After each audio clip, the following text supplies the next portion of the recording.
Bonjour à tous et bienvenue dans ce nouvel épisode de Bantu Talks. On est reparti pour notre épisode mensuel de débat avec nos experts. Aujourd'hui, nous parlerons de maternité et rupture. À tout de suite.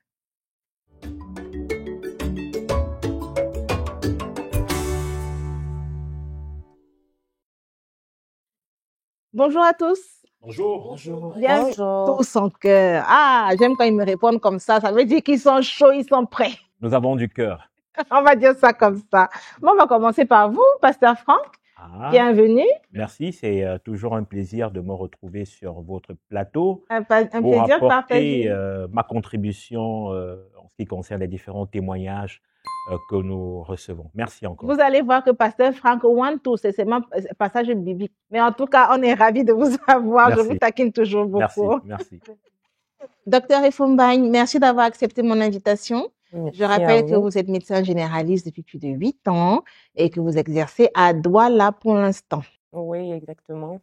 Merci, Grâce. C'est un plaisir d'être parmi vous pour une autre fois, une autre intervention. Le plaisir est partagé. Merci à vous. Je viens donc à Sage-Femme Mariole. Merci d'avoir accepté mon invitation. C'est notre sage-femme, la sage-femme de l'heure, qui est douce, qui dit qu'elle cajole ses patientes. Mais quand j'étais enceinte, tu m'avais pas dit ça, hein. Donc, je dois refaire un enfant pour venir pour que tu t'occupes de moi. Exactement. Merci, Grace. Merci de m'avoir invité une fois de plus. La sage-femme aussi parfaite est déjà là. Ah là là, ça promet. Elle ne sait pas que bientôt, il y a un truc qui arrive sur les sages-femmes. On termine avec Monsieur Mendouga. Merci d'être là. Vous êtes adjoint immobilier. C'est notre téléspectateur qui a donc accepté de venir partager son avis pour contrebalancer avec celui des experts. Bienvenue chez Bantouf. Merci, bonjour à tous les panélistes présents ici ce matin, bonjour à tous les téléspectateurs. Vous avez vu comment ils sont tous pros, non? En fait, c'est même moi qui se désordonné ici. Mais en tout cas, on y va, on lance. On va commencer avec la première émission qui a été, comment dirais-je, quelque chose d'assez difficile parce que le titre est « Mon accouchement a été un cauchemar ». Je me tourne, c'est vrai, vers Sage-Femme Marianne qui va parler en dernier parce que j'ai apporté aussi mon témoignage durant cette émission-là et on avait beaucoup à dire. Je vous propose de regarder un extrait, on revient juste après ça. Un jour, j'étais à 6 mois, 7 mois de grossesse, comme ça, là. J'étais en train de faire le ménage. Soudainement, j'ai eu une douleur au bas-ventre. Je me tortillais de partout. Et quand je me suis levée pour aller aux toilettes, j'ai senti le sang couler entre mes jambes. J'ai appelé mon chéri, je lui ai dit ce qui se passait et 1 heure après, il est venu, il m'a amené à l'hôpital. On arrive à l'hôpital, on arrive à l'accueil. J'étais dans tous mes états. Personne ne vient nous accueillir. Je pleurais, mon bas-ventre me faisait mal. Mon chéri, il va à l'accueil demander à une infirmière de me prendre en charge. Personne ne le gère. Il y a une infirmière qui est passée là. Il arrive dit, mais voilà ma femme elle est enceinte. Ça ne va pas, le sang coule. Elle me regarde, elle dit, elle a combien de mois? Il dit 7 mois. Elle dit, c'est le ventre de 7 mois. C'est le ventre de 7 mois comme ça. Vous, les jeunes là, en tout cas, ça va passer. Il dit, mais madame, elle se tord de douleur. Voilà le sang qui coule. Regardez ses jambes. Elle dit, mais monsieur, je vous ai demandé de patienter. Quelqu'un va passer vous voir. Elles m'ont transportée en salle d'accouchement. Et je vois comment ils préparent des trucs. Je dis, mais qu'est-ce qui se passe? Qu'est-ce que j'ai? Je suis à 7 mois de grossesse. Je dois accoucher. Elle dit, oui, il y a eu des complications. On doit faire sortir le bébé maintenant. Patati patata, vous avez perdu beaucoup de sang. Vous allez accoucher par césarienne. Nous sommes en train de préparer la césarienne. Bon, on revient donc avec cet extrait qu'on a pu voir. Je vais vous donner la parole en dernier. Pendant que ça passait, je voyais Sage-Femme Mariole et Docteur Efombagne trépigner comme ça sur leur chaise. Monsieur Mendouga, dites-nous, qu'est-ce que vous en avez pensé? Alors, Ces sages-femmes-là, elles font beaucoup de choses bizarres. Et je pense que beaucoup d'entre elles ne sont pas professionnelles. Donc, elles font beaucoup de choses qui ne sont pas du tout, qui ne respectent pas du tout l'éthique. Elles font comme si on avait un contentieux avec elles, en fait. Ouais, Souvent, ouais, ouais. beaucoup font ça. Comme si elles vous connaissaient personnellement, comme si vous avez un contentieux. Mais bon, après, on va dire que oh, j'ai un problème avec les sages-femmes. Mais Il faut les voir. Elles sont non seulement irrespectueuses, elles ne prêtent pas attention aux patientes, elles sont grossières et tout. Mais franchement, j'ai envie de vous dire, est-ce que vous savez que vous avez prêté serment? Est-ce que vous savez que la maternité, c'est l'un des points les plus sensibles de l'humanité, en tout cas, de la je santé? vois comment elle a déjà envie de répondre. Son cœur est tombé. Sage-femme, son cœur est tombé, elle a Non, envie de non, parler. mais ces vérités-là, il faudrait Il faut leur dire, c'est il faudrait important. qu'on vous les dise souvent pour que vous preniez conscience, n'est-ce pas? Pasteur Franck, qu'est-ce que vous en pensez? Alors moi, je voudrais d'abord saluer le travail des sages-femmes. Merci, pasteur. Je salue le travail des sages-femmes. Quand je dis des sages-femmes, je parle de la corporation. Je ne parle pas d'une particulière. Parce que, vous savez, elles contribuent à donner de la vie. Moi, j'ai eu la chance, je vais dire la grâce, parce que c'est le terme qui est beaucoup plus approprié. J'ai eu la grâce de voir ma femme accoucher. Vous l'accompagnez Je l'accompagne toujours. jusqu'à la salle de naissance? Anecdote, Oui. premier enfant, le médecin m'a donné, comment ça Les s'appelle, ciseaux. pour couper le cordon. Vous avez coupé le cordon? Je fais un témoignage Ah, c'est réel. beau. Premier enfant. Donc, j'accompagne toujours ma femme. Dans cette clinique, je ne citerai pas le nom ici, on a un médecin, un gynécologue qui est chargé de suivre la patiente jusqu'à l'accouchement. Mais je vous dis, dans cet hôpital, c'est la sage-femme qui fait tout. Le médecin l'appelle généralement quand il y a complications. Et j'ai vu comment cette sage-femme, à qui je dis merci, a pris soin de mon épouse et l'a aidée Mais vous avez eu de la chance, vous. à donner Et de pour la vie. celles, justement, qui n'ont pas cette chance-là. C'est pour cela que je salue d'abord Mhm. Je salue d'abord le professionnalisme, je salue d'abord la corporation parce que c'est un métier qui contribue à donner de la vie. Maintenant, on a eu un témoignage que nous avons écouté, Oui. ça s'est mal passé. Vous devez savoir que dans tous les corps, il y a toujours des brebis galeuses, des personnes qui, au-delà de l'aspect technique, je pense que tout est d'abord dans le dialogue. Mais c'est très répandu. Lorsque vous arrivez, comment est-ce qu'on vous parle? Comment est-ce qu'on vous accueille? Quels sont les mots? Vous savez, quand une femme est en contraction, ça vient de partout, ça dit, ce sont des douleurs. Elle peut dire des choses qu'elle ne maîtrise pas, elle peut vous insulter parce qu'elle est dans un état second. Mais c'est à vous, le professionnel ou la professionnelle, la sage-femme, c'est à vous de comprendre que si elle réagit comme ça, c'est parce qu'elle a mal, c'est parce que c'est à vous de lui apporter de la douceur. C'est à vous de l'encadrer, de l'accompagner avec des paroles qui vont l'aider. Mais si vous vous bloquez et que vous commencez également à lui envoyer des paroles qui vont davantage l'irriter, elle peut même perdre son enfant. Bien Et sûr. malheureusement, on a des sages-femmes qui ne sont pas arrivées à ce niveau et qui malheureusement constituent des brebis galeuses. Docteur Ifombagne, qu'est-ce que vous en pensez? Vous n'êtes pas sage-femme, mais vous avez fait des accouchements. Oui, bien sûr, toujours. Alors, je voudrais déjà remercier le pasteur d'avoir relevé le fait que d'abord, c'est une profession salutaire. Donc, celles qui s'orientent vers cette voie-là, parce qu'il ne faudrait pas qu'on crée une frustration en disant elles sont toutes comme ça et tout. Oui, mais c'est elle qui Mais nous. il y a des C'est elle. il y a C'est des même. expériences C'est quand même négatives. marrant ça. C'est elle qui nous maltraite. Elle vous Et maltraite, nous, mais pas toutes. on les frustre. Elle ne vous maltraite pas toutes. Non, je dis qu'il peut y avoir des frustrations chez celles qui veulent s'engager à être sage-femme demain. Oui. C'est-à-dire que quand on les stigmatise déjà avant qu'elles n'aient même fait la Mais formation, s'ils sont bien, on va elle dire se qu'elles dit sont que bien. non, mieux j'abandonne. Donc ça va les frustrer. Mais maintenant, oui, maintenant, je ne peux pas être en accord avec celles qui maltraitent naturellement, qui maltraitent les patientes. C'est vrai qu'il y a toujours des brebis galeuses partout, mais accordons le bénéfice du doute à la profession en général. Bon, on va terminer Donc, alors avec sage-femme Mariole. C'est quoi cette histoire? Parce que vraiment, on est des milliers et des milliers. Moi, je suis sûre. Mettez en commentaire aussi, s'il vous plaît. Ah. Non, vraiment, mais il y en a. Mettez en commentaire vos, comment dirais-je, vos expériences personnelles. On ne peut pas toutes être folles. Mon cas personnel, j'ai 2 accouchements. Le premier a été une horreur. Ça s'est très mal passé. J'ai failli perdre mon enfant. Moi-même, j'ai failli perdre la vie. Le deuxième était magnifique. Voilà. Le deuxième était magnifique. Mais vous verrez beaucoup de personnes qui ont ce type de témoignage. Et pourquoi?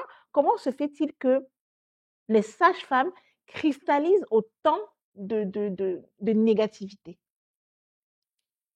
Bon, alors je salue d'abord les sages-femmes. Je leur donne un gros chapeau parce que c'est pas facile de sauver 2 vies, si je Moi, peux je donne l'appeler. un demi-chapeau. Pour moi, je donne un Pitié, demi-chapeau pour pitié moi. pour nous. Oui, Grace, voilà. Pitié pour nous. Grace joue sa méchante. Comment ça va? Elle joue sa méchante, mais elle n'est pas méchante. Mais on Elle a n'est quand pas même donné méchante. on a quand même sauvé 2 vies malgré tout. Oui, chance pour moi. Merci Seigneur. Je salue déjà les sages-femmes, vraiment, c'est pas facile de sauver 2 vies parce que là, on a la vie du bébé, on a la vie de la maman. Je pourrais même aller plus loin, la vie du papa, parce que si les 2 sont dans un état critique, le papa lui-même, il est menacé. Bon, Revenier a dit que les sages-femmes menacent les femmes enceintes et tout et tout. Bon, il faut comprendre qu'il y a sages-femmes et sages-femmes. La différence, c'est quoi? Une sage-femme qui aime d'abord son travail, qui sait faire son travail, qui s'est en donné pour son travail. Elle ne peut pas stigmatiser une femme enceinte, une femme en travail, parce qu'une femme en travail, elle est déjà vulnérable. Extrêmement. Elle dit ce qu'elle peut dire. Mhm. Alors c'est toi la sage-femme qui a étudié, qui aime son travail, qui sait ce qu'il faut faire, la ramener, causer avec elle. Je sais, la cajoler. Mhm. Pourquoi pas la masser? Pourquoi pas, je sais pas trop, l'aider dans son travail? Tu aimes quoi? Tu aimes quelle musique? Je peux t'aider avec telle musique pour améliorer son travail d'accouchement. Je ne pense pas en lui disant, tu déranges trop. Oh, mets ton pied là-bas. Ah, dis donc, couche-toi là-bas. Ah, regarde comment la poche de ces PC, ça m'a même sali. Tu vas m'acheter une bouteille d'eau de Javel et tout et tout. En fait, moi, je condamne ça.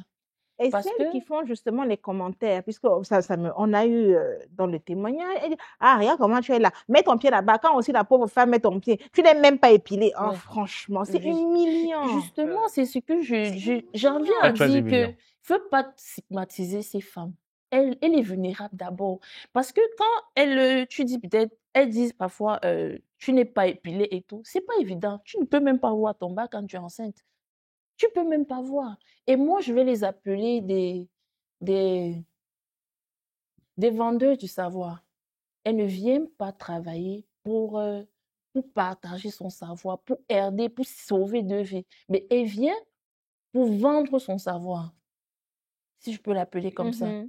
Et Pasteur puis je voulais dire quelque chose. L'impression, alors, c'est un constat en réalité, c'est qu'on a parfois l'impression que des personnes sont parachutées dans des métiers. Oui.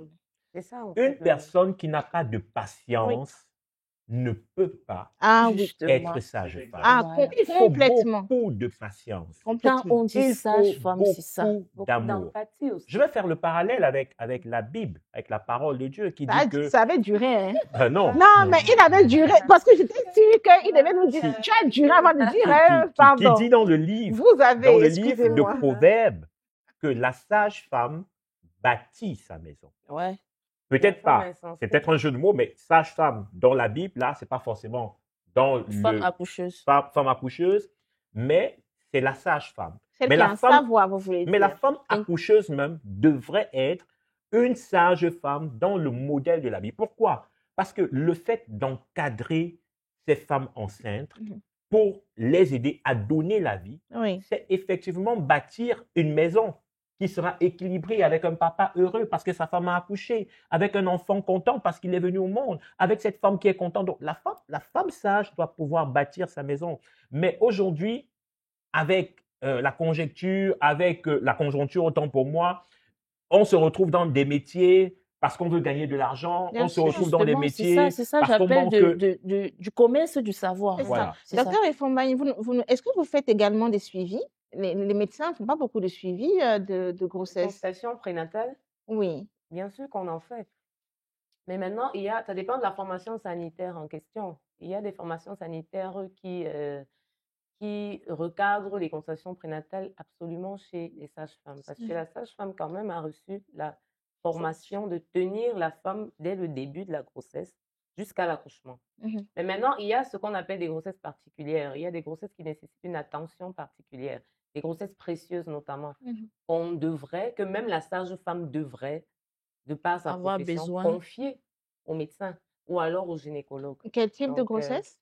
quand je parle de Pathologique. grossesse particulière, c'est par exemple des grossesses qui sont survenues après des fausses couches. Tu D'accord. vas avoir une dame qui a fait 1, 2, 3 fausses couches. Mhm. Comme des- Elle vient maintenant, ça veut dire qu'elle fait des grossesses à risque. Ouais. Il faut savoir pourquoi elle fait 3 fausses couches à répétition, pourquoi Mhm. elle en a même fait une seule.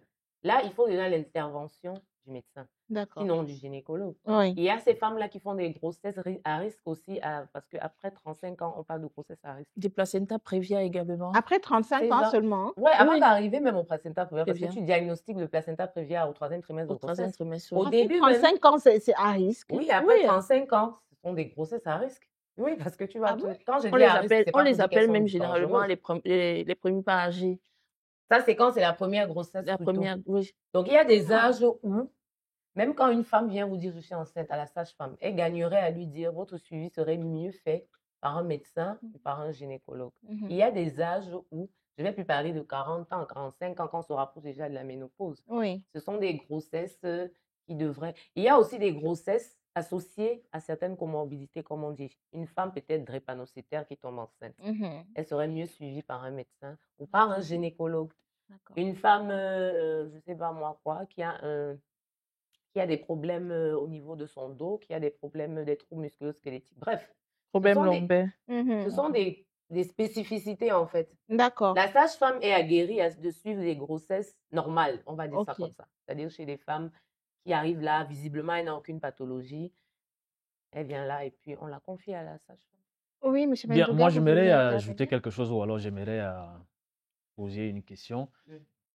Est-ce que, en fait, je me demande bien si c'est pas parce que peut-être ces sages-femmes-là, c'est-à-dire ces infirmières-là, ne Mhm. sont peut-être pas bien traitées du côté salarial, Administratif. administratif. Est-ce que J'allais. c'est pas peut-être ça qui pousse certains, ou alors je ne sais pas, certaines, à faire toutes ces malversations Mhm, mhm. dont on connaît tous. Non, Donc, en gros, elle est mal Bon, payée et puis elle oui. vient bon, verser je reviens à ta sa question. galette sur ta tête. Je Oh, reviens à ouais. ta question. Dites-nous. Si tu n'es pas bien payé, à ce niveau-là, tu ne fais pas du mal à ton employeur, mais tu fais du mal au patient, qui n'est pas normal. Soit Mais tu travailles, soit tu ne travailles pas. est-ce C'est qu'il y en a exact. qui réfléchissent comme ça? Non. C'est Je vous dirais exact. qu'ils vous disent en off que moi, je gagne d'abord quoi ici? Oui, mais Non, vraiment. non, non. Mais vous savez, C'est pour ça que j'invite les sages-femmes à arrêter ça. Ça stigmatise déjà assez. Donc, ça veut dire qu'il y a ça, elles font ça. Ça veut dire qu'elles font ça. Ah. mais moi, Elles mais moi, causent- mais Quand moi- elles causent par derrière, elles font ça parce qu'elles sont mal payées, elles viennent les mettre sur ta tête. Non. oui. Je voudrais comprends. rebondir. Mais non, on ne fait pas ça. On ne fait pas ça quand même. Je conseille seulement. Je voudrais rebondir sur sa question pour dire que faire montre d'empathie, faire montre d'humanisme ne devrait pas être conditionné par un salaire. Tout à fait. En principe, Lorsque je vois un exemple, En un principe. aveugle qui essaye de traverser la route avec sa canne, je ne vais pas savoir si mon employeur m'a payé ou bien si j'ai bien dormi pour l'aider. Tout à C'est fait. faire preuve d'empathie, d'humanisme. C'est tout à fait normal.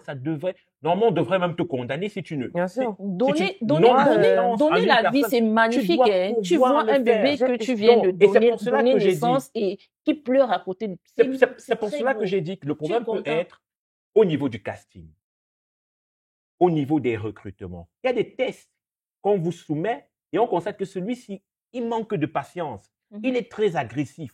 Tu ne peux pas passer pour devenir sage-femme, où il faut avoir du caring, où il faut avoir du cœur, il faut avoir de l'amour. Je Donc, disais J'ai envie justement d'ajouter, dans cet si tu épisode. me Oui, permets, bien Grâce, sûr. j'ai envie d'ajouter, de dire à ces professionnels-là de vraiment pas ternir l'image de de la profession pour ceux qui l'ont choisi par passion. Ah, Parce ça? que vous n'allez pas choisir de devenir sage-femme ou médecin comme je le suis pour donner ce rendu-là. Parce qu'on a interdiction de laisser nos convictions ou de laisser nos problèmes, ou je ne sais pas moi quoi d'autre, empiéter sur la façon, parce que c'est un métier de sacerdoce, hein, si on veut dire ça comme ça. Complètement. Oui, parce que Complètement. après la femme que tu traites mal, il y a beaucoup de choses qui suivent. Il y a le bébé qui risque de naître avec des complications. Il y en a parce que je ne sais pas, parce que ce sont nos collègues qu'on ne va pas le dire. Il y a des traumatismes, il y a des fractures, il y a des sages-femmes qui te tirent le bébé. Je vais utiliser le mot tirer, qui n'est même pas le terme médical, mais elles te prennent l'enfant comme si elles avaient un problème avec le bébé, même qui n'est pas encore né. Et puis de là suivent des traumatismes de l'épaule, de là suivent un enfant qui est paralysé pour toute sa vie, qui n'arrive plus à tenir. Donc, vraiment, ne détruisez pas le métier que certains ont choisi par conviction, par passion. Justement, voilà, le titre de l'émission, c'était Mon accouchement a été un cauchemar. Je voudrais qu'on donne des conseils justement à celles qui ont vécu ce type de traumatisme, et puis surtout celles aussi qui sont enceintes. Accoucher, hein, accoucher, ne dites pas que vous... ne dites pas qu'à cause de moi, vous n'êtes pas allé accoucher c'est là. traumatisant Non, pour c'est certaines. traumatisant parce que... Venez accoucher chez moi. Ah mon Dieu! Ah, c'est un conseil. Voilà, Tu allez, seras submené, hein. C'est un conseil. Même à domicile, venez C'est un accoucher chez conseil. moi. non, mais Et aussi, complètement. et aussi, il faudrait peut-être qu'on attire aussi l'attention du gouvernement, de l'administration, n'est-ce pas, à essayer de voir comment faire, n'est-ce pas, pour améliorer la condition du personnel. En Je fait, pourrais tu m'as appelé dire, le gouvernement dans mon je émission, pourrais pardon. dire que l'amélioration est personnelle. L'amélioration est À la personnelle. base, oui. Oui, je ne peux pas te dire fais ceci. Et derrière, je ne suis pas avec toi. En salle d'accouchement, tu ne seras jamais avec moi, mais il y a toujours des réunions, des conseils qu'on donne. Mais l'amélioration est personnelle. Est-ce qu'il y a une manière de se prémunir d'un mauvais accouchement, entre guillemets? Est-ce qu'il y a quelque chose à Une faire? préparation. Ou alors c'est toi et ta chance, tu pries, tu vas voir ton pasteur, tu pries Bien avec sûr lui. qu'il y a une, bien sûr qu'il y a une préparation pour la préparation. femme qui va accoucher. Il y a une Bien préparation. sûr. Oui, Il y bien a sûr. une J'aimerais qu'on préparation, écoute Sage-Femme non Marielle seulement aussi. à la consultation. Au dernier trimestre de la grossesse, on appelle ça des counseling chez nous. On prépare la femme. Qu'est-ce que la grossesse? Comment l'accouchement? Comment ça se passe? Ça commence par quoi? Surtout les premiers pas. Elle n'a jamais entendu parler de l'accouchement, du travail, ça se passe comment? Tu dois le dire terre à terre. Laisse même les mots scientifiques là. Doucement, doucement, terre à terre. Ça se passe comme ça, comme ça, comme ça, comme ça. Elle est préparée psychologiquement d'ailleurs. C'est ça. Parce que pour quelqu'un qui n'est pas préparé psychologiquement, elle perd des os. Elle ne sait pas ce qu'on appelle les os. Elle te dit juste que quelque chose est sorti du bébé. Elle arrive, on la traumatise encore. Donc, Oui. pour elle, Tu c'est arrives, grave. on te demande que, mais qu'est-ce qui est sorti? Tu dis, tu ne connais pas. Je ne connais pas pourquoi. Quand tu écartais là-bas, je n'étais pas avec toi. Vous me disiez, pardon, quand on préparait l'émission, qu'il est important de dire aux femmes que nos corps sont faits pour. Et que peut-être psychologiquement, déjà, quand on intègre ça, le fait qu'on est fait pour, que notre corps est apte à encaisser la douleur, à encaisser tout ça, oui. bah, ça se passe peut-être mieux. Même dans la thèse judéo-chrétienne, ça dit tu enfanteras avec douleur. Quand tu mets ça dans ta tête, ça va tout doucement. Hein. Tu sais, il y aura de la douleur. Ça fait mal, mais c'est supportable. Tu ne vas pas mourir. Quand tu dis tu vas mourir, tu meurs pourquoi? Oui, mais alors là, on croit qu'on va mourir. Hein. Non. Et c'est pour ça la sage-femme doit intervenir. Quand tu intègres, comme elle le dit tantôt. C'est pour ça la sage-femme doit être... Ça fait mal, mais... Oui, la sage-femme est là. Parce que l'enfant doit venir. Oui. Oui, mais... La sage-femme est là, elle doit te dire non, tu sais, ton bébé doit venir. Si tu meurs maintenant, ton enfant va faire comment? Toi-même, ça te rassure que non, je dois être forte pour mon bébé. Il faut ajouter le fait qu'il y a des femmes qui se prémunissent déjà des pensées négatives aussi. Parce qu'on va parler du comportement des sages-femmes, mais il y a des femmes qui sont très négatives pendant qu'elles sont enceintes. Ça développe tout un stress. Elle arrive déjà en salle d'accouchement étant stressée, gonflée à bloc. Moi, j'ai vécu ça. Au point où je me suis contenue pour ne pas arriver à bout, pour ne pas arriver à être désagréable avec elle. C'est-à-dire qu'elle se met déjà dans une condition où si je n'accouche pas dans tel hôpital, celle-là, elle était arrivée avec son mari, elle était fâchée parce qu'elle n'a pas accouché à Dubaï. Elle voulait accoucher à Dubaï, elle s'est retrouvée à Ah, Douala, elle était à terme. Elle a créé tout un... Dans sa tête, c'est que non, je ne devais pas accoucher à Douala, il n'y a aucun hôpital ici où je voulais accoucher. Donc, il y a déjà le oui. stress qui fait que même si elle est devant n'importe qui, si tu as juste un regard malveillant devant elle, elle va dire que la sage-femme était comme ça. Donc, il faut déjà que les femmes aussi comprennent que la grossesse n'est pas un état où tu dois avoir des pensées négatives. C'est d'où où le pasteur va intervenir aussi, parce que le côté spirituel est important. Tout à Tu fait. portes un être en toi, ne sois pas négatif, parce que toutes les pensées négatives que tu... Là, je vais être un peu spirituel. Tu les transmets un peu Bien sûr. au suivi de ta grossesse. Bien Mais sûr. avant de vous Et passer la puis, parole, Pasteur Franck, justement, et pour puis ça peut rebondir dessus, intervenir même dans de le... manière terre à terre, il y Mhm. a des études que j'avais lues pendant ma grossesse qui montraient que l'enfant pleure. Quand vous pleurez, l'enfant pleure avec vous Tu dans lui le transmets ventre. des émotions. Il est triste, vous Je ne transmirez savais pas. des émotions. Oui, Il est oui, triste. oui, Il est oui, oui, triste. Donc, oui, quand tu es triste, ton oui, bébé oui, est oui. triste avec toi. L'oxygène que tu respires, ça part de tout jusqu'au complet. Il y a des moments où tu arrives, on est obligé de te mettre sous oxygène pour que l'enfant, parce que quand on prend les battements, soit il est speed, les battements sont speed, on te dit non, tu ne peux pas accoucher dans cet état parce que les BDC sont trop élevés. Si l'enfant sort là, il risque de faire un arrêt cardiaque et tout et tout. Il faut qu'on te donne de l'oxygène pour que ça oxygène l'enfant. Donc, toutes les pensées que même tu peux avoir, ou même les conditions physiques que tu vas avoir, ça impacte sur le... Pasteur Oui, oui, Franck? bien sûr. Je veux dire, on a parlé des sages-femmes, on a parlé des femmes, mais les hommes, cette préparation commence aussi par les hommes. C'est-à-dire, comment est-ce que tu accompagnes ta femme durant cette Cette période de période, grossesse? ouais, très Comment est-ce important. que tu es avec elle à la maison? Ça rassure ta femme, ça lui montre qu'elle n'est pas seule. Maintenant, pour parler du volet spirituel, effectivement, que c'est très important. Je vous dis, moi, je crois par exemple au Dieu d'Abraham qui a permis que Sarah accouche à 90 ans. Ce qui est une aberration pour la science. Ce qui peut être une aberration pour la science. Qu'une femme de 90 ans Plus enfanté. puisse enfanter. Mhm. Mais par la puissance de Dieu et par la foi, c'est possible. Ça veut dire quoi? J'ai reçu des femmes, une ou deux femmes déjà, qui avaient eu des myomes. Mhm. Et après opération, le volume des myomes avait tellement gonflé qu'on était obligé de les amputer d'une trompe. Mm.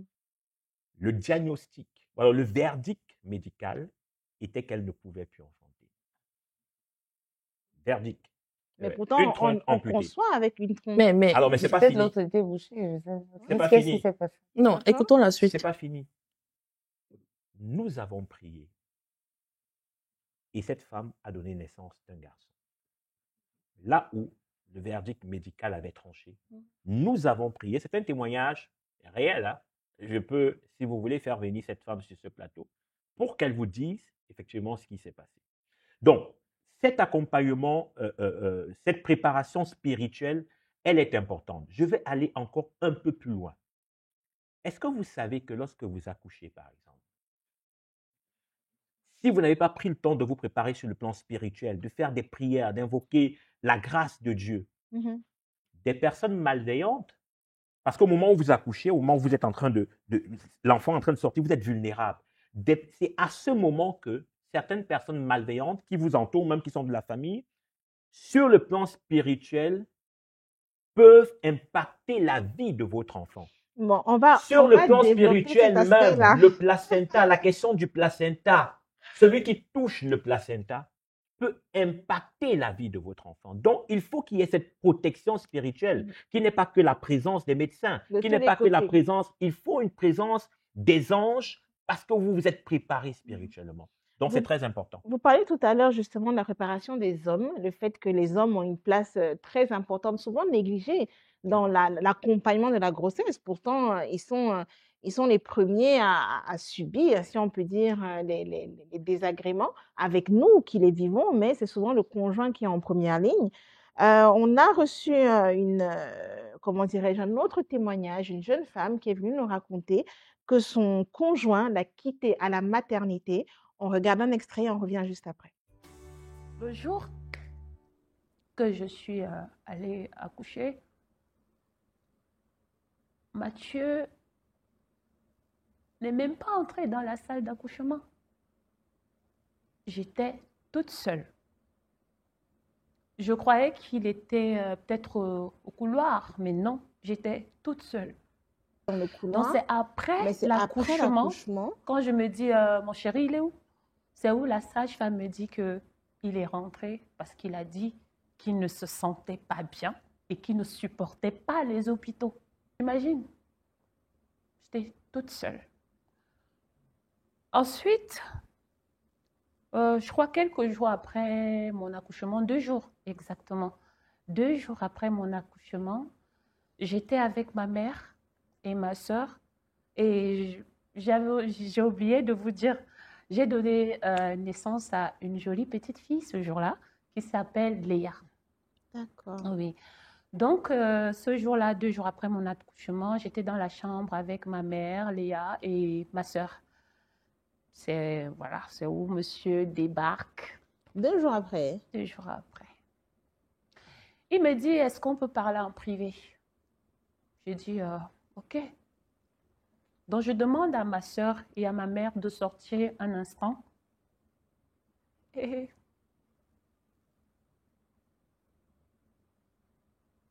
ah, Seigneur.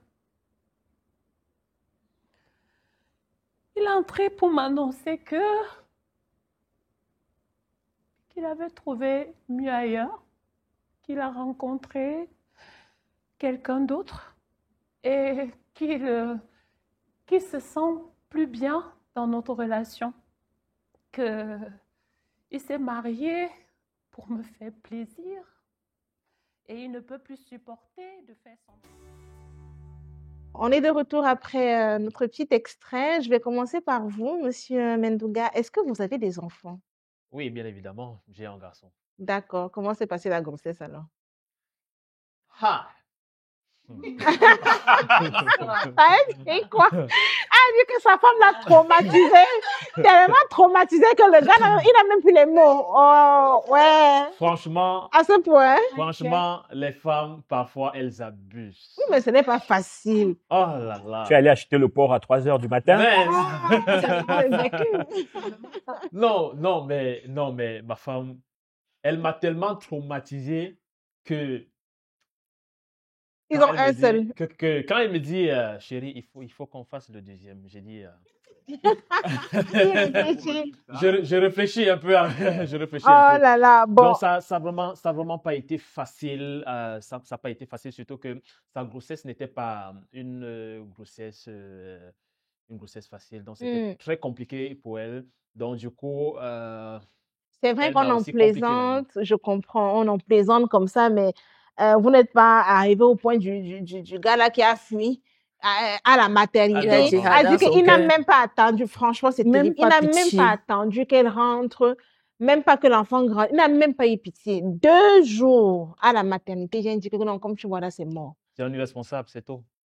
Pour vous, c'est ça. Il est Oui, simplement irresponsable. c'est un irresponsable parce que un homme qui met une femme enceinte, c'est-à-dire il attend des mois et puis la femme accouche.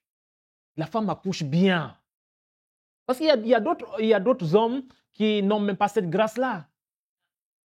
Qui n'ont pas cette grâce-là de voir leur femme accoucher dans des bonnes conditions. Bien sûr. Alors lui, il a eu cette grâce-là, c'est-à-dire Dieu lui a accordé cette bénédiction-là de voir venir au monde de son enfant et puis à 2 jours après l'accouchement, il décide de partir.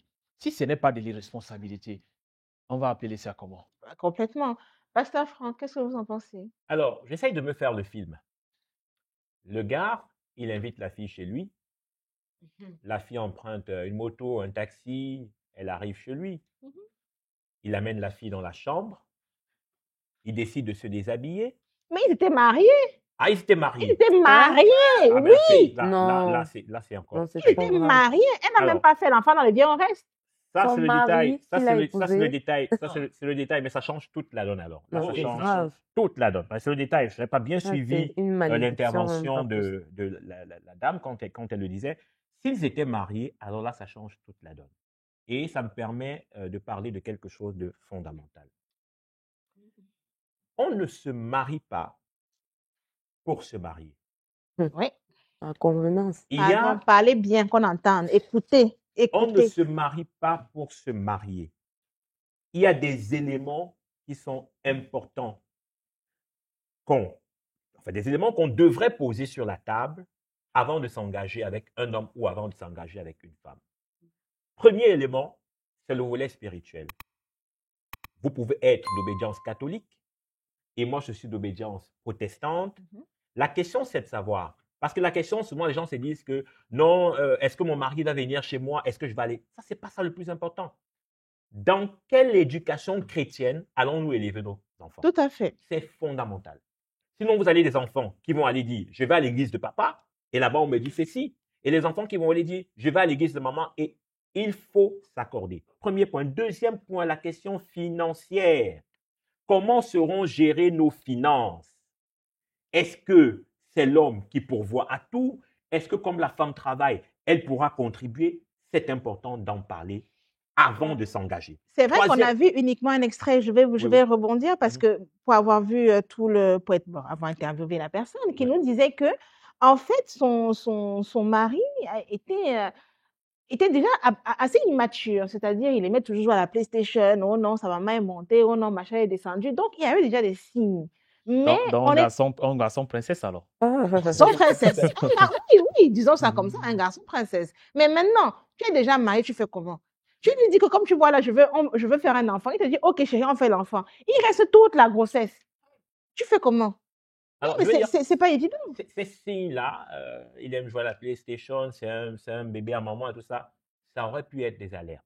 Mais je suis déjà mariée, pasteur Franck, je fais comment je suis? Avant de se marier, c'est pour ça que je dis que ne nous engageons pas, n'allons pas nous mettre la corde dans le cou. Aujourd'hui, ma copine est mariée, il faut absolument que je me marie. Aujourd'hui, ce sont les parents qui te disent, tu ne vois pas que tu as déjà 30 ans, je veux déjà un petit-fils, il faut que non et non et non.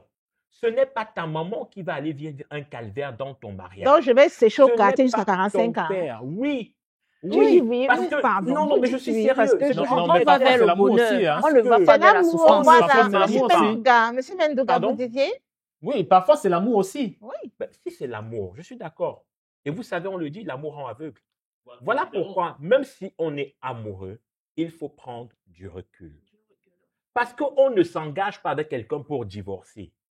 On s'engage avec quelqu'un pour vivre l'épanouissement, pour vivre l'amour, pour vivre le bonheur. Ça peut arriver qu'il y ait des tensions, des frictions dans les foyers. Mais quand on s'engage avec quelqu'un, c'est pour cela que cette enquête au début de l'union est très importante. Je termine. Il y a le troisième élément. J'ai parlé des finances, j'ai parlé de la spiritualité. Le troisième élément, c'est la question de la sexualité. Qui, ma foi, parce que je reçois des couples, divise les personnes. Je vais le dire. Vous allez voir une femme qui vient te dire, il veut qu'on le fasse chaque jour, je ne comprends pas. Je suis épuisé. Et le mari qui te dit, mais c'est ma femme, je dois disposer de ma femme. Oui, mais lui aussi, il ne travaille pas. C'est quoi? C'est là. Elle aussi. Non, mais franchement. Elle aussi. Les jours que Dieu fait. Elle aussi, elle est juste couchée. C'est l'homme qui travaille. Anyway, c'était pour rire. Je vais dire que. Heureusement. Je vais dire que. Non, c'était pour rire. Je vais dire que ces éléments, ces trois éléments, il y en a d'autres, mais je m'arrête sur ces trois. La question financière, la question de la sexualité et la question de l'éducation chrétienne des enfants sont des questions importantes qu'on devrait poser sur la table avant de s'engager. Le cas qui arrive, que tu as épousé un homme qui dit qu'il t'aime, tu accouches et le gars disparaît. Peut-être c'est un gars qui n'aime même pas les enfants, qui ne voulait même pas avoir les enfants. Dès le départ, lorsque tu l'invitais chez toi, par exemple, tu devais commencer à observer, est-ce que tes cousins qui venaient là, tonton, comment est-ce qu'ils réagissaient? Celui-ci, tel que je le vois avec les enfants là, c'est ceux qui n'aiment pas. Non, c'est important. Voilà pourquoi je vais chuter par là. Ne rencontre pas quelqu'un lundi et mardi, tu estimes que tu dois aller à la mairie avec lui. Non. Prenez le temps de vous connaître. Prenez le temps de connaître la famille qui est en face. Parce que l'époux ou l'épouse peut bien cacher son jeu. Mais tu peux aller retrouver des gènes. Tu vois, dans une famille, les gens sont violents. Ça veut dire que ton futur mari peut être violent. C'est un indicateur. Parce qu'il a grandi dans ça. Parce qu'il a grandi dans cet entourage. Donc, ne nous précipitons pas. Aujourd'hui, on veut aller regarder dans les mairies. Le taux de divorce, ce sont la génération 20, 30 ans. 20, 30 ans. Ça divorce tous les jours et ça se marie tous les jours parce qu'on ne prend pas le temps de mettre ses bases avant de s'engager. Sage-femme Mariole, justement, est-ce que ça arrive souvent? Parce que moi, l'affaire là, est-ce que dans les maternités, ça alors comme ça? Oui, ça arrive. C'est vrai, ça vous est déjà arrivé? Enfin, en tout cas, Non. Jusqu'ici, je salue vraiment la bravoure des hommes conscients, si je peux le dire. Parce qu'il y a des femmes qui, je peux appeler ça des grossesses maladives. Tu vois, depuis le début de sa grossesse, bon, je prends l'exemple pour moi-même. Depuis le début de ma grossesse, vraiment, ça n'avait pas été facile. Il a vraiment bravé ce monsieur-là. Ah ouais. là, alors, C'est très beau, ça. je tire mon chapeau entier de tout. Ce n'est pas un demi-chapeau. Et moi, j'applaudis. Ah oui, vraiment, bravo. J'applaudis parce que je vois, Oui, j'applaudis oui. parce que je vois un homme comme moi. Parce que vraiment, c'est vrai. c'était pas facile dans les consultations, je crachais, je vomissais, c'était pas facile. À des moments, en rentrant, je prends le taxi, je veux vomir, je demande que, mais pardon, laissez-moi, je vomis, je me fatigue, je me couche aussi là-bas. Je me couche quelque part, je l'appelle que papa, pardon. Ici, là, non, ça appuie sur moi-même me chercher. C'était, je sais pas. Bon, après, oui. Et après, à un moment, il avait peur. Il allait me laisser chez ma maman. C'est pas parce qu'il m'a abandonnée, mais il avait peur parce que C'était une précaution. j'avais besoin de quelqu'un pour m'accompagner. Parce que j'étais prémipare, c'était ma première grossesse. Bon, et il a été patient jusqu'à la fin. À un moment, même mon fils a eu pitié de moi. Il m'a dit que, maman, tu as trop souffert. Laisse-le à 7 mois et demi. Il est sorti et je salue vraiment. Et moi, j'en reviens à celui qui abandonne sa femme et qui refuse la paternité. Bon, je me dis, c'est un problème aussi, je peux dire religieux. Je me dis, il peut appartenir à une secte pernicieuse qui l'interdit d'avoir des enfants. Oui, c'est possible. À ce point. Mais À ce point, Pas aussi pour grave. c'est spirituel. Sage-femme, quand il est avec sa femme dans la chambre, Oui. il décide de se déshabiller, Ouais. il décide de la pénétrer sans Préservation, protection, sans préservatif. De manière normale, on s'attend à quoi? Mais oui. C'est à avoir un enfant. On s'attend à ça, mais à un moment donné, je sais pas si je peux employer ça comme ça. Là où il a trempé la main, on lui donne une interdit de ne pas avoir d'enfant à la dernière minute. Non, nous les Africains, on aime trop ça. C'est-à-dire qu'on aime toujours se dédouaner de nos responsabilités. Je ne comprends pas. Et on se cache derrière Comme ça. le pasteur a dit tout à l'heure, tu prends une femme, tu te décides de faire des rapports avec elle sans préservatif. Elle passe tout le long de sa grossesse. Tu es là. Tu ne lui dis pas non, je ne veux pas d'enfant, il faut enlever et tout. Tu es là. Ça n'explique pas. C'est vrai qu'on n'a pas son point de vue. À la fin, la femme accouche, je lui dis que non, je ne suis pas prêt. Prêt à faire quoi? Étant donné que c'est l'ancienne, tu es responsable déjà. Tellement comment dirais-je, de répercussions pour la femme. C'est un traumatisme. Bien sûr. Je disais notamment, c'est limite si elle ne nous fait pas une crise. On appelle ça des psychoses puérpérales, c'est-à-dire des crises de dépression intense que la jeune fille peut faire ou la femme. Juste après l'accouchement, ça se manifeste comment? Elle va rejeter son enfant qu'elle a poussé de ses propres entrailles. Elle va avoir des crises comme ça. Elle peut même entrer dans le déni, c'est-à-dire qu'elle ne reconnaît pas l'enfant qu'elle a accouché d'elle-même. Donc, les conséquences peuvent être vraiment désastreuses, au point même où elle refuse d'enfanter encore à nouveau. Donc, pour ce jeune homme-là ou ce monsieur, je ne sais pas si c'est de l'enfantillage ou alors ce sont des crises, je ne sais pas, on ne va pas dire d'adolescence parce qu'il est supposé être un adulte. Bon. Alors, je ne vais pas pousser trop loin en disant peut-être du fétichisme ou du mysticisme. On n'a pas aussi tous les éléments du contexte. On n'a pas tous les éléments du contexte, donc on ne peut pas être tranché. Sur la jeune dame. On est en train de spéculer, Oui, on se dit ça peut, mais on n'a pas tous les éléments du contexte. Pour le monsieur, parce que c'est tellement dramatique, même si tu n'aimes pas une femme, même si on va supposer que c'est après l'accouchement, ce qui est vraiment drôle, que tu te rends compte que tu ne l'aimes pas ou que tu as connu quelqu'un d'autre, même le respect ou bien même l'empathie pour la personne en face de toi. Pour le bébé innocent. Demande même que tu lui permettes de digérer d'abord l'accouchement parce que ce qu'elle vient de vivre est déjà émotionnellement lourd. pour un premier bébé, un premier accouchement, je suppose, pour moi, c'est une grosse, ça peut être une grosse entrave pour la dame et elle doit être suivie de façon très proche. C'est vrai que ce n'est vraiment pas évident. Elle nous Oui. a confié avoir, elle a une fille. Mhm. C'est vrai qu'elle a été très entourée par sa famille, par ses amis, mais Oui. la famille, les amis ne Ça ne remplacent suffit pas pas, un oui. mari, Parfois, un ça peut ne pas conjoint. Chacun suffire. a sa place Mhm. et chaque place est importante. Oui, oui. On va passer du coup à la dernière émission à commenter, en tout cas ce soir, qu'on a intitulée J'ai utilisé les photos sur les réseaux sociaux pour faire des pratiques mystiques. On regarde l'extrait et on revient juste après. Donc, il y a de cela quelques années, j'étais profondément impliqué dans des pratiques mystiques dans ce pays. D'accord. Et à cette époque, je cherchais un moyen d'accroître mon pouvoir parce que j'ai toujours été attiré par le monde parallèle. Bon. J'ai eu le privilège d'être stagiaire d'un grand maître spirituel dans ce pays. Quand tu étais enfant, hein? Oui, oui. Ok. Donc, tout ça, c'est quand j'étais plus jeune. Parce que ça me plaisait, en fait. Un jour, une femme est venue le voir parce qu'elle souhaitait avoir un enfant.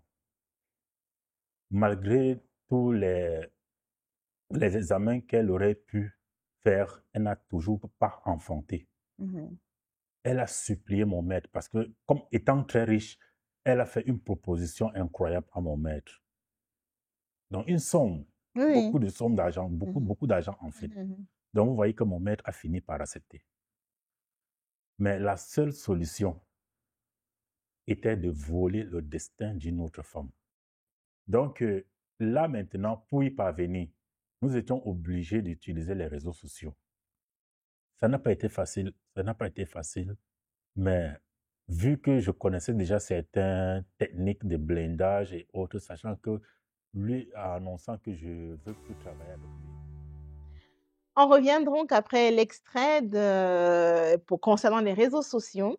C'est monsieur qui nous confiait qu'il a utilisé les photos de nos enfants, notamment, qu'on publie sur les réseaux sociaux pour pouvoir détourner, comment dirais-je, des destinées, détourner les étoiles des gens. J'aimerais commencer avec vous, monsieur Mendoga. Est-ce que vous publiez sur les réseaux sociaux? Ou même maintenant que vous avez vu l'extrait là, vous allez être parano, vous allez tout effacer, vos comptes Facebook, Instagram, Ok. TikTok. Est-ce que vous y êtes d'abord dans un premier temps? Déjà, je me pose bien la question si c'est possible.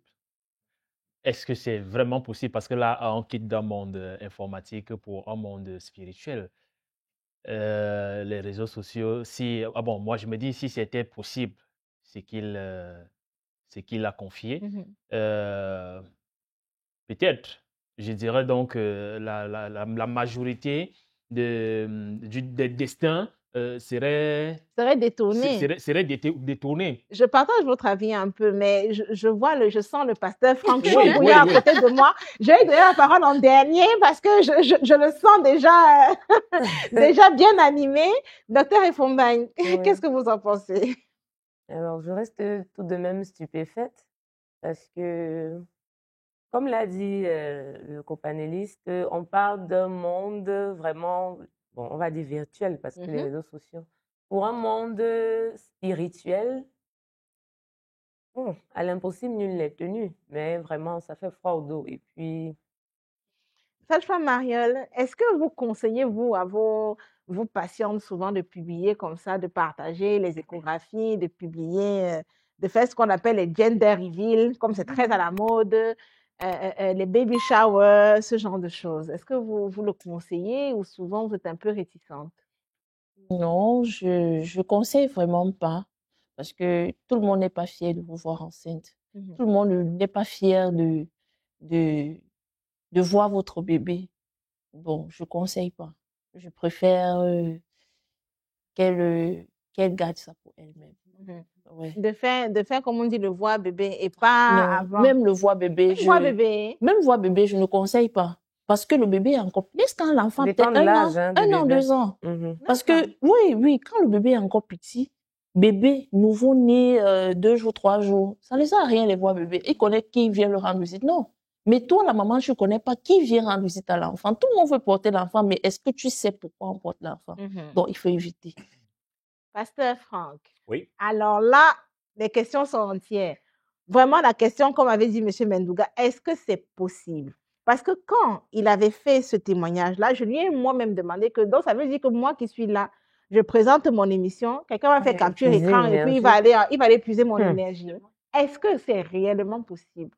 Ou alors Alors, il est venu me blaguer ici? alors, dans le monde spirituel, c'est possible et avec des répercussions sur le plan physique. Je m'explique. Comment ça fonctionne dans le monde spirituel? Vous avez des personnes qui se connectent à des esprits méchants et qui leur procurent un certain pouvoir, une certaine autorité. Ça veut dire quoi? Ça veut dire que cette personne, vous pouvez parler avec elle. Si elle vous touche seulement, elle peut impacter votre vie. Je dis seulement au toucher. Pourquoi? Parce qu'elle est investie d'un pouvoir qui lui a été donné par un démon avec Un esprit maléfique. un esprit maléfique avec lequel elle a fait une alliance.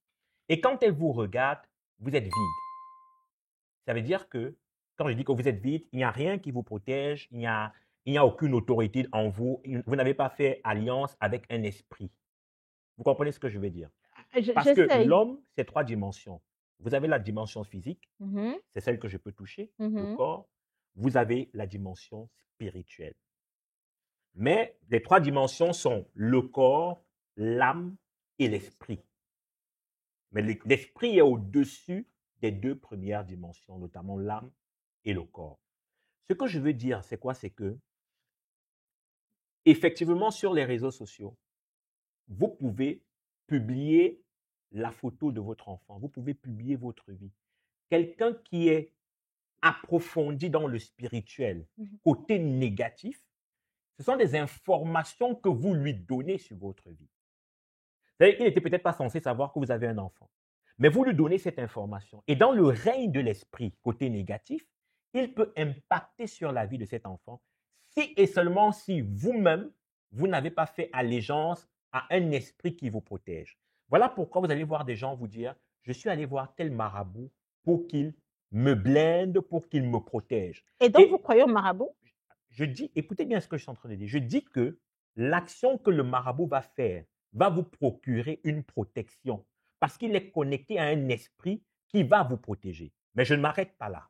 D'accord. Je poursuis en disant que, c'est pour ça que j'ai dit que ce sont des niveaux. Il y a une autre personne qui va vous dire que ton marabout là, il n'est pas plus fort que mon marabout. Et il y aura un autre marabout qui sera connecté à un démon beaucoup plus important et imposant que celui de ce marabout-là, et il aura une certaine ascendance sur vous. Mais alors, la Bible déclare que, à la mention du nom de Jésus-Christ, tout genou fléchit et toute langue confesse qu'il est Seigneur et Sauveur de gloire. Pour dire que dans le règne spirituel, la réalité est qu'il y a ces forces en présence et il y a Jésus-Christ qui a autorité sur toutes les forces dans le ciel, sur la terre et même sous la terre. Pour dire quoi et pour chuter? Que lorsque vous avez Jésus, lorsque vous confiez vos enfants à Jésus, lorsque vous confiez votre famille à Jésus, lorsque vous marchez en route, si on vous ouvre les yeux, vous allez voir des mains qui essayent de vous toucher. Vous allez voir des flèches qui vous sont envoyées. Si on vous ouvre les yeux, vous allez voir des voitures spirituelles qui viennent pour vous percuter. Mais la présence de Jésus en vous les dissipe. Dans le témoignage, il nous indiquait qu'il a, comment dire, est-ce que c'est une femme qui est venue donc consulter celui qu'il appelle son grand maître et que son grand maître a dit, moi ça m'avait beaucoup marqué, qui a dit que ses guides lui ont révélé que cette femme n'est pas destinée à enfanter. Donc, on a comme ça des destins sur nous que toi, tu peux enfanter, non, toi, tu vas être comme ci, donc vraiment? Mais il y a des gens, je l'ai dit que lors de la naissance, par exemple, vous allez voir un enfant qui est né, déjà, dans le plan de Dieu. Dans le plan de Dieu, c'est que tout le monde, non seulement ait la vie, que tout le monde ait la vie éternelle, mais que tout le monde ait une vie paisible. Mais ce n'est pas ça le plan de l'ennemi. Quand je parle de l'ennemi, je veux parler du diable, de Lucifer, qui lui a un plan d'assujettir, d'asservir les créatures et les enfants de Dieu. Ça veut donc dire que vous pouvez effectivement avoir un enfant qui a une percée, qui a une destinée. Et comme ils sont dans le monde spirituel, ils voient effectivement que cet enfant a une percée, une destinée, Une étoile. et ils volent l'étoile de cet enfant. Et quand ils volent l'étoile de cet enfant, ça leur fait du pouvoir, ça leur donne encore un peu plus de pouvoir. Alors, toi, le parent qui a cet enfant, tu dois savoir que ta prière en tant que parent qui confesse Jésus-Christ, parce que c'est une question de faire allégeance soit à un démon, soit à Jésus-Christ qui a autorité sur tous les démons. Donc, ça dépend de celui à qui tu fais allégeance dans ce monde-là. Moi, j'ai fait allégeance à Jésus-Christ et je sais qu'au nom de Jésus-Christ, quel que soit le démon qui se présente en face de moi ou en face de mes enfants, parce que je prie pour mes enfants, je prie pour ma femme, ils ne peuvent pas avoir accès. C'est extrêmement effrayant. J'aimerais revenir à ce que le pasteur disait tout à l'heure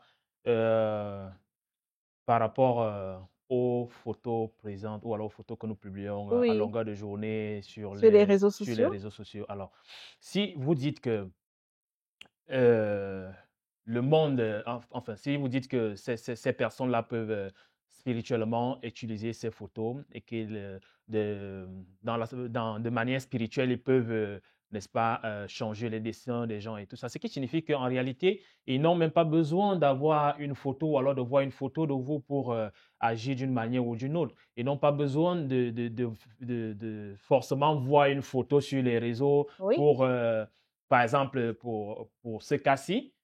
pour arracher l'enfant Voilà, d'autrui. il avait Oui. besoin d'arracher l'enfant de quelqu'un. Mhm. Alors, il n'a pas besoin, moi je me dis qu'il n'a pas besoin de voir une photo sur les réseaux pour arracher l'enfant de quelqu'un. Parce L'échographie, qu'ils sont spirituels. Alors, ils voient. Vous voyez, nous sommes en Afrique.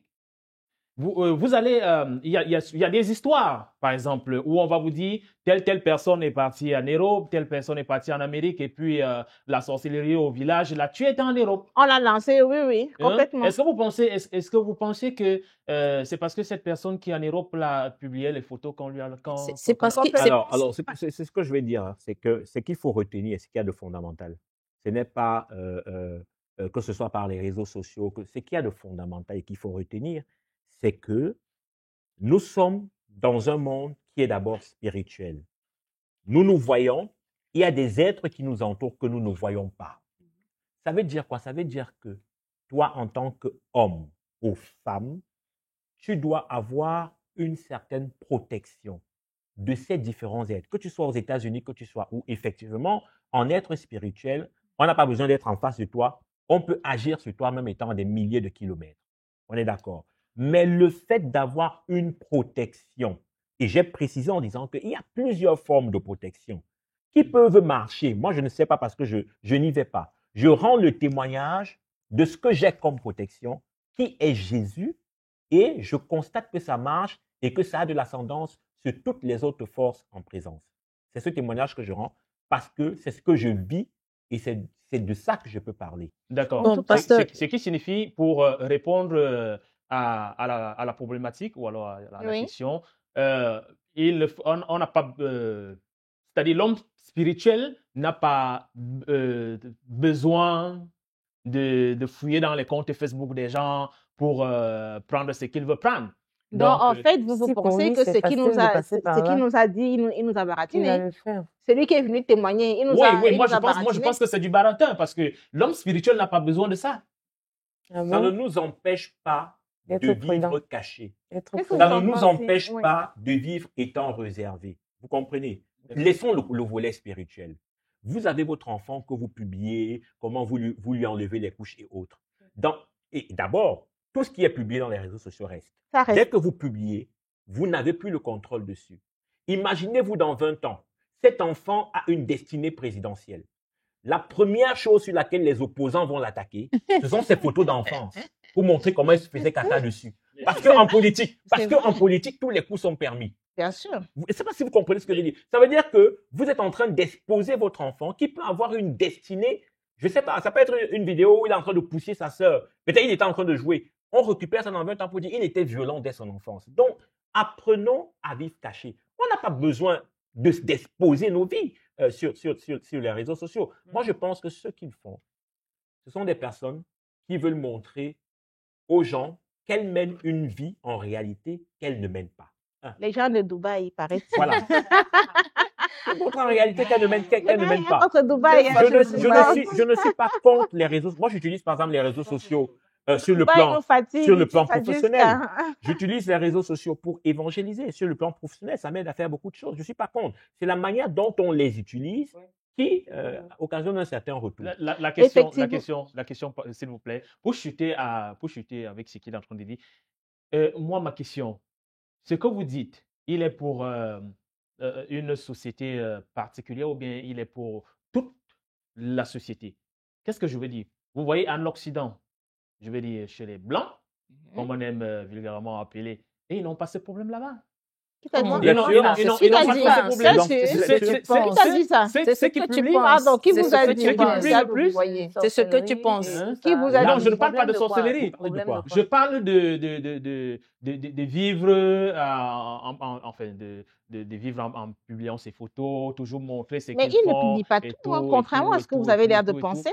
Pour ce coup-là, je me permettrai, Pasteur Franck, les gens, même par exemple, je prends mon cas personnel, je publie sur mes réseaux sociaux, j'ai des réseaux sociaux personnels et professionnels, mais je vous assure que sur mes réseaux professionnels et bon, mes réseaux personnels, il n'y a même pas 5% de ma vie, mais vraiment.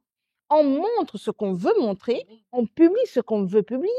Il faut être prudent, il faut regarder en fait tous ces réseaux-là avec beaucoup de parcimonie et beaucoup de prudence. Moi, je connais beaucoup de personnes qui vous flashent sur les réseaux, là, je vous assure, mais ces gens-là, ces femmes-là, elles n'ont même pas le cas de ce qu'elles vous montrent, je vous assure. Ouais, tout vous à les fait. rencontrez comme ça, elles passent se placer à côté d'une voiture, elles se filment.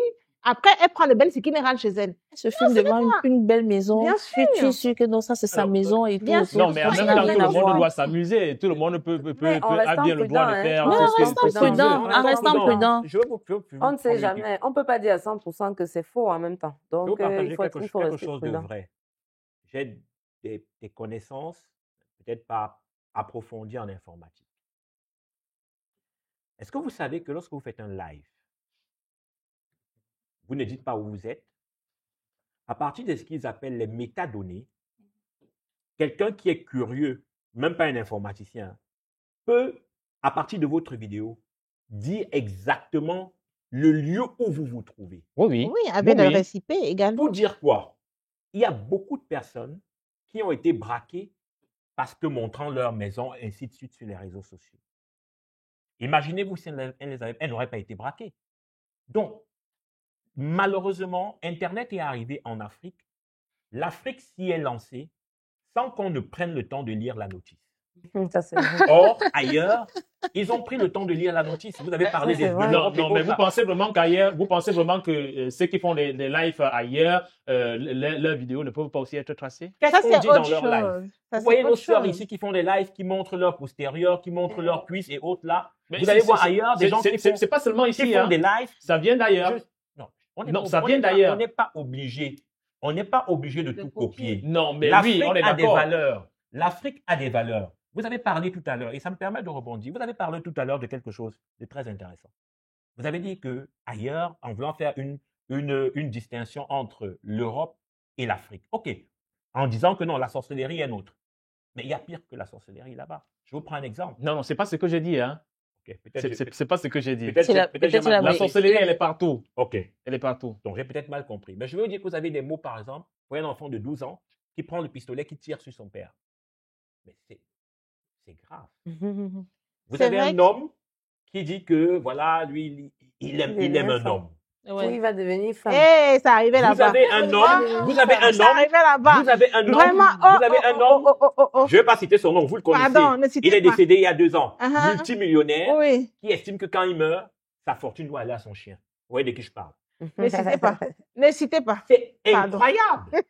C'est incroyable ce qui se vit là-bas. Vous voyez que ça déchaîne les passions. Mais c'est normal parce qu'ils ont un siècle d'avance que nous. Hein. Non, alors ça, c'est pas vrai. Les siècles d'avance, je ne suis pas d'accord. Mais en tout cas, s'il vous plaît, c'est vrai qu'il y a beaucoup de comment dirais-je, de passion. C'est intéressant, c'est important parce que les sujets prêtent à cela, mais on va devoir écourter.